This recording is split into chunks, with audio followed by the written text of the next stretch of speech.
ते वासुदेवाय. अथ द्वितीय अध्याय. हिरण्यकशाच्या वधानंतर हिरण्यकश्यपूकडून माता व कुटुंबियांचे सांत्वन. नारद म्हणाले, युधिष्ठिरा, जेव्हा भगवंतांनी वराह अवतार धारण करून स्वतःच्या भावाला मारले, तेव्हा हिरण्यकश्यपूचा रागाने जळफळाट झाला आणि तो शोकाने संतप्त झाला. तो क्रोधाने थरथर कापत, दात ओठ चावून, क्रोधाने जळजळीत झालेल्या डोळ्यातील क्रोधाग्नीच्या धुराने धुरकट झालेल्या आकाशाकडे पाहत म्हणू लागला. त्यावेळी त्याच्या विक्राळ दाढा, आग ओकणारी उग्र दृष्टी आणि विस्पारलेल्या भुवया यामुळे त्याच्या तोंडाकडे बघवत नव्हते. भरसभेत त्रिशूळ हातात घेऊन तो द्विमूर्धा, त्रक्ष, शंबर, शतबाहू, हयग्रीव, नमुची, पाक, इल्वल, विप्रचिती, पुलोमा, शकुन इत्यादींना संबोधित म्हणाला, हे दैत्य दानवांनो, तुम्ही सर्वजण माझे म्हणणे ऐका आणि त्यानंतर मी म्हणेल तसे तत्काळ करा. वेळ लावू नका. माझ्या क्षुद्र शत्रूंनी माझ्या परमप्रिय आणि हितेशी भावाला विष्णू करवी मारविले आहे. तो समदृष्टी असला तरी मनधर्मी करून देवांनी त्याला आपल्या बाजूने वळवले आहे. हा विष्णू मुळात शुद्ध तेजोमय असूनही आता मायेने वराह इत्यादी रूपे धारण करू लागला आहे. त्याने आपला स्वभाव सोडला आहे. लहान मुलाप्रमाणे जो त्याची सेवा करेल त्याच्या बाजूने तो झुकतो. त्याचे चित्त स्थिर नाही. आता मी माझ्या या त्रिशूलाने त्याचा गळा छाटून त्याच्या रक्ताच्या धारेने रक्तप्रिय असलेल्या माझ्या भावाचे तर्पण करेन. तेव्हाच माझ्या हृदयातील क्रोध शांत होईल. झाडाचे मूळ तोडल्यानंतर फांद्या आपोआप सुकतात, तसे तो मायावी शत्रू नष्ट झाल्यानंतर सर्व देव आपोआप निष्प्रभ होतील, कारण त्यांचे जीवन विष्णू हेच आहे. म्हणून तुम्ही आता पृथ्वीवर जा. तेथे ब्राह्मण आणि क्षत्रियांचे वर्चस्व आहे. तेथे जे लोक तपश्चर्या, यज्ञ, स्वाध्याय, व्रत आणि दानादी शुभकर्मे करीत असतील त्या सर्वांना मारून टाका. द्विजाची धर्मकर्मे हाच विष्णूचा आधार आहे, कारण यज्ञ आणि धर्मच त्याचे स्वरूप आहे. देव, ऋषी, पितर, सर्व प्राणी आणि धर्म यांचा तोच खरा आश्रय आहे. म्हणून जेथे जेथे ब्राह्मण, गायी, वेद आणि वर्णाश्रमाची धर्मकर्मे असतील त्या त्या ठिकाणी तुम्ही जाऊन त्यांना जाळून टाका, उजाड करून टाका. तुम्ही दैत्यराज हिरण्यकश्यपूची आज्ञा शिरसावंद मानून ते युद्धप्रिय दैत्य जनतेचा नाश करू लागले. त्यांनी नगरे, गावे, गायींचे गोठे, बाग बगीचे, शेते, विहार करण्याची ठिकाणे, ऋषींचे आश्रम, रत्नांच्या खाणी, शेतकऱ्यांच्या वस्त्या, डोंगराळ गावे, गवळ्यांच्या वस्त्या आणि नगरे जाळून टाकली. काहींनी खोदण्याच्या साहित्याने मोठमोठे पूल, किल्ले आणि नगरांचे दरवाजे तोडून फोडून टाकले, तर दुसऱ्यांनी कुऱ्हाडींनी फळे, फुले आलेले वृक्ष तोडून टाकले. काही दैत्यांनी जळत्या कोलितांनी लोकांची घरे जाळली. अशा प्रकारे दैत्यराजांच्या सेवकांनी निरागस प्रजेला छळण्यास सुरुवात केली. त्यावेळी देव स्वर्ग सोडून लपून छपून पृथ्वीवर राहू लागले. युधिष्ठिरा, दुःखी हिरण्यकश्यपूने मृत भावाची अंत्येष्टी केल्यावर आपले पुतणे शकुनी, शंवर, धृष्ट, संतापन, वृक, कालनाग, महानाग, हरिशस्त्रू आणि उत्कच यांचे सांत्वन केले. हे राजा, त्याची आई ऋषाभानू आणि आपली माता दिती यांना मधुर वाणीने देशकालानुरूप समजावीत त्याने म्हटले. हिरण्यकश्यपू म्हणाला, हे माते, वहिनी आणि पुत्रांनो, वीर हिरण्यकशासाठी तुम्ही शोक करू नका. शत्रूच्या समोर पराक्रम गाजवताना मृत्यू येणे हेच वीरांना गौरवास्पद वाटते. हे देवी, पानपोईवर जमणाऱ्या लोकांप्रमाणे या जगातील प्राण्यांचे एकमेकांना भेटणे असते. आपल्या कर्मानुसार जीव काही काळ एकमेकांना भेटतात आणि दूर जातात. खरे पाहू जाता आत्मा नित्य, अविनाशी, शुद्ध, सर्वव्यापी, सर्वज्ञ आणि देहापासून वेगळा आहे. तो आपल्या अविद्येने देह इत्यादी निर्माण करून सूक्ष्म शरीराचा स्वीकार करतो. जसे हलणाऱ्या पाण्याबरोबर त्याचे प्रतिबिंबित झालेली झाडे सुद्धा हलतात असे वाटते आणि डोळे फिरवू लागला की सगळी पृथ्वी फिरत आहे असे वाटते, त्याचप्रमाणे हे कल्याणी विषयांमुळे मन भटकू लागले की निर्विकार आत्मा भटकतो असे वाटते. शरीराशी त्याचा संबंध नसला तरी सुद्धा संबंध असल्यासारखे वाटते. सर्व प्रकारे शरीरविरहित असणाऱ्या आत्म्याला शरीर समजणे हेच हे अज्ञान होय. यामुळेच प्रिय किंवा अप्रिय वस्तूंची भेट किंवा वियोग होतो. हे सारे कर्माशी संबंध आल्यामुळे घडते. जन्म, मृत्यू, अनेक प्रकारचे शोक, अविवेक, चिंता आणि विवेकाची विस्मृती होणे या सर्वांचे कारण अज्ञान हेच आहे. याविषयी एक प्राचीन इतिहास सांगतात. तो इतिहास म्हणजे मेलेल्या मनुष्याच्या संबंधितांशी यमराजाने केलेला संवाद होय. तुम्ही तो आता एकाग्र चित्ताने ऐका. उशिनर देशामध्ये सुयज्ञ नावाचा एक प्रसिद्ध राजा होऊन गेला. लढाईत शत्रूंनी त्याला मारले. त्यावेळी त्याचे भाऊबंद त्याच्या भोवताली बसले. त्याचे रत्नजडित कवच छिन्नविच्छिन्न झाले होते. अंगावरील अलंकार आणि माळा इतस्ततः विखुरल्या गेल्या होत्या. बाणांच्या मारांनी छाती फाटून गेली होती. तो मेला होता. त्याचे शरीर रक्ताने लडबडले होते. केस विस्कळीत झाले होते. डोळे बाहेर आले होते आणि क्रोधामुळे दातांनी ओठ दाबले गेले होते. कमळाप्रमाणे त्याचे मुख धुळीने माखले होते. युद्धामध्ये त्याचे शस्त्र आणि हात तुटले होते.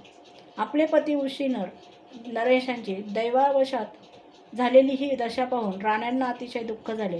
हे नाथ, आमचा घात झाला, असे म्हणत त्या जोरजोराने छाती पिटून घेत आपल्या स्वामींच्या चरणाजवळ पडल्या. त्या जोरजोराने इतक्या रडू लागल्या की डोळ्यातील अश्रू कुमकुम मंडित स्तनावर पडून त्या लाल लाल रंगाच्या धारांनी त्यांच्या प्रियतमाचे पाय धुतले गेले. त्यांचे केस आणि अलंकार अस्ताव्यस्त विखुरले गेले. करुण स्वरात त्या विलाप करीत होत्या आणि ते ऐकून पाहणाऱ्या माणसांच्या मनात कालवाकालव होत होती. हाय हाय, विधाता किती क्रूर आहे. स्वामी, त्यानेच आज आपल्याला आमच्या डोळ्याआड केले.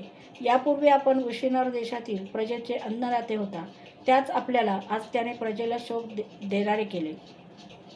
अहो महाराज, आपण आमच्यावर अतिशय प्रेम करून आम्ही केलेल्या लहानशा सेवेचे उपकार मानत होता. अरे रे, आता आम्ही आपल्याशिवाय कशा जगू? आम्ही आपल्या चरणाच्या दासी आहोत. वीरवर, आपण जेथे चालला आहात तेथेच जाण्याची आम्हाला आज्ञा करा. आपल्या पतीच्या प्रेताला धरून त्या अशा प्रकारे विलाप करीत होत्या. ते प्रेत संस्कारासाठी नेऊ देण्याची त्यांची इच्छा नव्हती. इतक्यात सूर्यास्त झाला.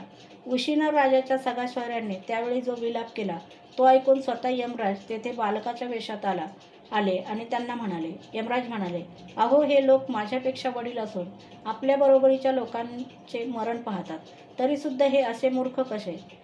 अरे, हा मनुष्य जेथून आला तेथेच निघून गेला.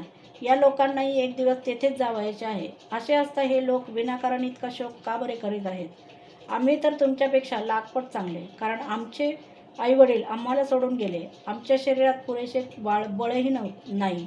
लांडगे वगैरे हिंस्र पशु आम्हाला खातील याचीही आम्हाला काळजी वाटत नाही, कारण गर्भामध्ये ज्याचे रक्षण केले तोच आमचे या जीवनात सुद्धा रक्षण करीत आहे. हे राण्यांनो, जो अविनाशी ईश्वर आपल्या लीलेने या जगाची उत्पत्ती, रक्षण आणि नाश करतो, त्या प्रभूचा हा एक केवळ खेळ आहे.